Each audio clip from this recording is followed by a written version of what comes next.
Muy buenos días a todos, muy buenas tardes a Andrés, que está en Europa en este momento. Muchas gracias por estar con nosotros en este conversatorio que vamos a tener como un abrebocas a la experiencia virtual Riesgos Financieros, respondiendo a una nueva realidad que Asobancaria está organizando para el 18 y 19 de noviembre.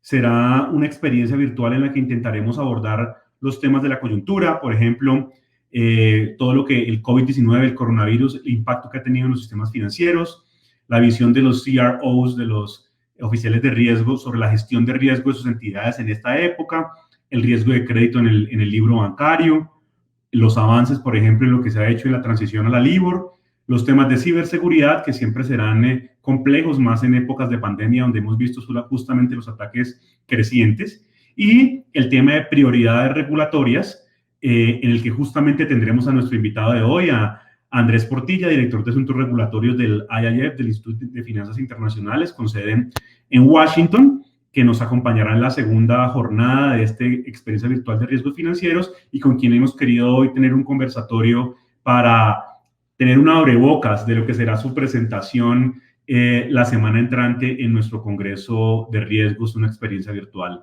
Andrés, buenas tardes para ti. ¿Cómo está todo? Alejandro, muchas gracias.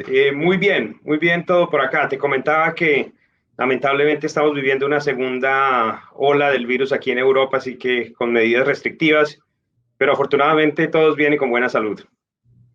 Qué bueno, lo más importante en esta época es la buena salud, eso sí. Después empezamos a pensar en el resto de cosas. Eh, Correcto. bueno, Andrés, darte las gracias por aceptar nuestra invitación y un poco hablando del tema de prioridades regulatorias que tú seguramente vas a profundizar con más detalle en nuestra experiencia virtual de riesgos financieros de la semana entrante, pues quisiera que tuviéramos como un intercambio informal de ideas contigo, que seguramente tienes claridad más de estos conceptos. Quería preguntarte, ¿qué tan acertada has visto tú la respuesta en regulación frente a la crisis que se ha generado en esta pandemia y la crisis que se ha derivado pues de los lockdowns, de los confinamientos? Mira, la respuesta de las autoridades financieras, desde mi punto de vista, ha sido muy acertada. Primero que todo porque fue muy rápida. Podemos ver que desde la segunda semana de marzo las autoridades comenzaron a tomar medidas bastante efectivas, principalmente dándole flexibilidad al sector financiero para que pudiese continuar prestando sus servicios al público. Lo que hicieron fue relajar y flexibilizar las normas, darle capacidad de balance a las entidades, darles capacidad de capital y de liquidez, de manera que no se cortase el flujo de crédito y de liquidez a la economía, que lo más importante en ese momento era mantener la economía a flote. Ok. Y tú crees, evidentemente, lo que se quería inicialmente era que digamos, que no hubiera obstaculización del crédito y que de alguna manera se siguiera fluyendo y que la economía pudiera responder a las eventualidades que estaba teniendo. Eh, ¿Qué prioridades o por qué es importante que las autoridades revisen sus prioridades en términos de regulación ahora en este momento? Yo recuerdo que antes de la pandemia estábamos hablando de la convergencia de Basilea III, estábamos hablando de estándares internacionales, por lo menos en el caso de América Latina y específicamente en el caso colombiano. Ahora que tú hablas de la respuesta rápida que se dio de las autoridades, ¿cuáles son las prioridades que deben venir ahora? ¿Cuáles son, en qué deben las autoridades enfocarse dado lo que ha pasado en los últimos 8 meses en pandemia? Bueno, estamos todavía en la mitad de la pandemia, ¿no? Y como te comentaba, estamos ya en una segunda ola En en Europa. varias partes del mundo. Así que por ahora la prioridad es continuar dándole la flexibilidad necesaria al sector financiero. Las medidas que se han tomado, por ejemplo, en temas como los colchones de capital, ¿no? El colchón de conservación, el colchón contracíclico, todas han sido encaminadas a permitirle al sector bancario en particular continuar contando con los recursos necesarios para que el flujo de crédito no se afecte. Esa es la prioridad número uno y va a seguir siéndolo, yo creo que por los siguientes 6 meses o un año. El principal objetivo en este momento es evitar que lo que es una crisis de salud pública que se convirtió en una crisis económica no se vaya a convertir en una crisis financiera, y por eso las medidas también desde el punto de vista de las normas de provisiones o de las moratorias que se le han dado a los distintos grupos de deudores, todas van encaminadas a permitir esa capacidad del balance de las entidades. Después vendrán otras prioridades, ¿no? Y entramos al tema de las lecciones aprendidas del COVID. Van a haber lecciones que hemos podido, digamos, detraer de cómo se han comportado los mercados durante estos meses, durante la pandemia, y se puede ver que algunos elementos del marco regulatorio tienen que ser revisados porque se ha demostrado que se han convertido en un impedimento más que en un facilitador de la actividad bancaria. Ok. Estabas hablando de la revisión futura. Hablando justamente de esa revisión futura, pero, digamos, hablando de ambas cosas, de la revisión futura y de lo que está pasando en este momento, desde tu punto de vista, ¿qué medidas o qué regulaciones no deberían tener o hacer los gobiernos para enfrentar la crisis hoy y qué no deberían hacer en el futuro si ya hay alguna lección, como tú mencionabas? Bueno,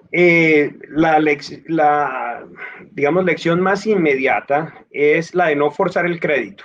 Hemos visto desde el IIF, cuando analizamos distintas medidas que se han tomado en varios países, en algunos casos existe la tentación de forzar el crédito o obligar a las entidades financieras a extender créditos aun cuando el análisis de riesgo no lo permite, o a suspender de manera forzada los contratos, o a extender, por ejemplo, si hablamos del sector asegurador, extender la cobertura más allá de lo que contractualmente se había establecido, o establecer cancelación de intereses de manera artificial. Todas estas medidas que, si bien tienen un gran appeal en el sector, llamemos desde el punto de vista de la política pública, lamentablemente entran a afectar el balance de las entidades financieras, y lo que necesitamos en ese momento es que las entidades financieras tengan un balance muy fuerte, ¿no? Que la protección del ahorro continúe siendo un objetivo primordial y que la estabilidad del balance de las entidades no sea afectado de manera artificial. A mediano plazo o a largo plazo, como lo decía, yo creo que hay bastantes lecciones que aprender. Una de ellas es la flexibilidad necesaria, ¿no? Si tenemos un marco regulatorio excesivamente rígido, por ejemplo, en temas de provisiones o en temas contables, y no hay una capacidad, no hay la habilidad del regulador o del supervisor de introducir flexibilidad a esas normas, nos encontramos con un marco que excesivamente rígido restringe la actividad bancaria y no le da las herramientas necesarias al supervisor para poder responder a lo que ha sido un choque exógeno tan inesperado como ha sido esta pandemia. Entonces, yo creo que se van a revisar las normas de provisiones, se van a revisar estos temas de los colchones de capital, que se han demostrado rígidos al momento de ser utilizados por las entidades financieras. Andrés, y desde tu punto de vista, ¿tú crees que los países, hablemos de América Latina, no sé si sea muy apresurado de hacer una evaluación, tener una evaluación, pero tu percepción es que los países de América Latina y específicamente Colombia lo han hecho bien afrontando esta crisis en materia regulatoria, en materia de regulación financiera? Yo creo que el balance ha sido positivo.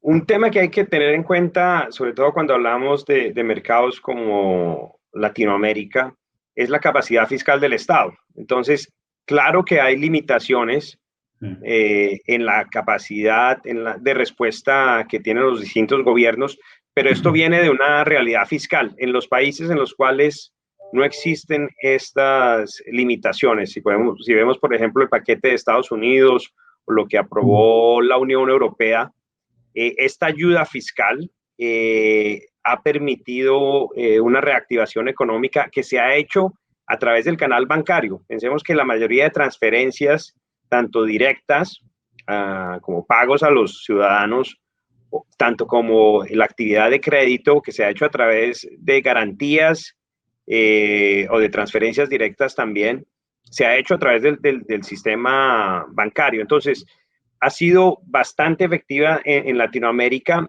En la parte que no ha sido efectiva ha sido porque los recursos no existen, porque la capacidad fiscal se ha habido afectada. Pero si miramos las distintas medidas que se han tomado en países como Chile, Perú, Colombia y otros, son bastante homogéneas, son bastante similares y han producido un efecto que al final ha sido que el sector bancario ha podido continuar extendiendo crédito a la economía en los momentos en que más se necesitaba. Sí, de acuerdo contigo. Creo que, o sea, depende de cada país, ¿no? Al final, la realidad fiscal de Estados Unidos y de Europa es totalmente diferente a la de los países emergentes, a la de nuestros países que tienen una restricción fiscal mucho más fuerte. Sí, sí. Hablamos del país y hablemos ahora un poquito de los funcionarios públicos, del regulador, del supervisor, en el caso colombiano. ¿Qué les dirías tú al supervisor y al regulador que pueden hacer para proteger la estabilidad financiera local sin que termine generando un daño sistémico? ¿Crees que lo que han hecho ha estado bien? ¿Crees que deberían profundizar en algo Sí, o deberían cambiar algo? no, creo que lo han hecho bien. Como decía al principio, estamos en una coyuntura en la cual tenemos que evitar que esta crisis económica se convierta en una crisis financiera. Y el canal por el cual esto podría llegar a suceder, particularmente en nuestras jurisdicciones, sería el canal del riesgo de crédito. Entonces, mantener una atención adecuada en el riesgo de crédito desde dos puntos de vista. Uno, respecto de esas obligaciones y de la cartera preexistente, la cual, como sabemos, en muchos casos está siendo sujeta a lo que se llaman payment holidays o a cesación de pagos temporánea durante la crisis, pero que cuando estas medidas vayan a ser levantadas nos vamos a dar cuenta que algunos de estos deudores no van a poder pagar sus obligaciones. Entonces, mantener una atención primordial y muy centrada en el tema del riesgo de crédito y también observar cuál es el comportamiento de las entidades financieras al momento de colocar nuevos créditos, ¿no? A quién se le está prestando, bajo qué condiciones, pero sobre todo haciendo palanca sobre herramientas como las garantías estatales que en la mayoría de países han funcionado de manera efectiva para mantener este flujo de crédito. Así que digo que el riesgo de crédito es el punto primordial en el cual los supervisores deben mantener atención para que esto no se nos vaya a convertir en un problema de estabilidad financiera. Perfecto. Creo que, por ejemplo, es en lo que se ha enfocado la superintendencia financiera en el caso colombiano específicamente. Las circulares 7, 14, 20, sobre todo la 22 más recientemente, y todas las disposiciones adicionales han buscado justamente ese tema, aunque existe la preocupación justamente de lo que tú mencionabas, ¿no? ¿Qué va a pasar en el futuro con el tema a medida que vayamos normalizando, vayamos yéndonos hacia una situación mucho más estructural y empecemos a ver si la gente de verdad puede pagar o no puede pagar?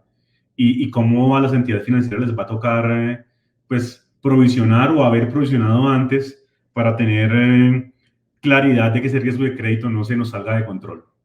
Sí, y el tema de las empresas zombie o las bellas durmientes, como las llaman aquí en Europa, sí, que nos vamos a dar cuenta que lamentablemente algunos de nuestros deudores solamente han sobrevivido por motivo de la ayuda estatal, de la ayuda extraordinaria, pero que cuando esa ayuda deje de existir o que necesariamente sea reducida, nos vamos a dar cuenta que algunos sectores no van a estar en capacidad de continuar con sus obligaciones. Entonces ahí entra el Estado a resolverlo o ayudando a un proceso de liquidación de estas empresas o, como se está estudiando aquí en Europa, mediante la inyección de capital. Tal vez el Estado vaya a tener que entrar a inyectar capital a algunas de esas entidades, pero no sea necesario inyectarle capital a las entidades financieras, que la solvencia de las entidades financieras pueda continuar como está actualmente, con bastante solvencia. Andrés, y justamente hablando de las instituciones financieras, de las entidades financieras, hablamos del país como un todo, de los países, hablamos de los reguladores, hablemos de las entidades financieras. ¿Cuál crees tú, desde la IAF, o cuál es la visión que ustedes tienen del papel de las entidades financieras en este entorno de incertidumbre que se ha generado?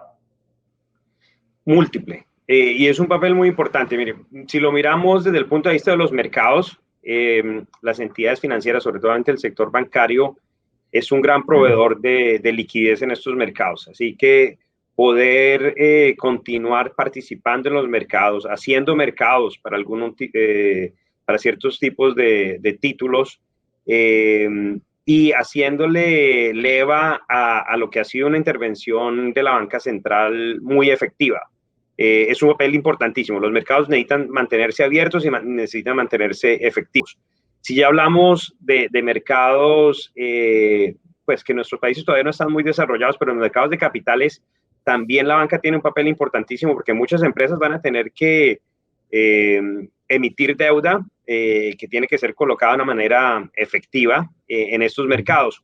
Pero claramente y primordialmente, porque sabemos que el crédito en Latinoamérica y en países emergentes es en el 85-90% es crédito bancario, lo que sostiene una economía, y poder mantener ese flujo de crédito es el papel principal. Así que yo creo que la banca lo está haciendo bien, están siendo cautelosos, pero al mismo tiempo con un gran ánimo de ayudar a sus clientes, de refinanciar, de reestructurar en muchos casos las obligaciones de manera que se adecue a la capacidad de pago de sus clientes. Así que mantener este funcionamiento, mantener esta liquidez y sobre todo mantener el crédito es el papel primordial de las entidades financieras, y creo que hasta este momento lo están haciendo muy bien.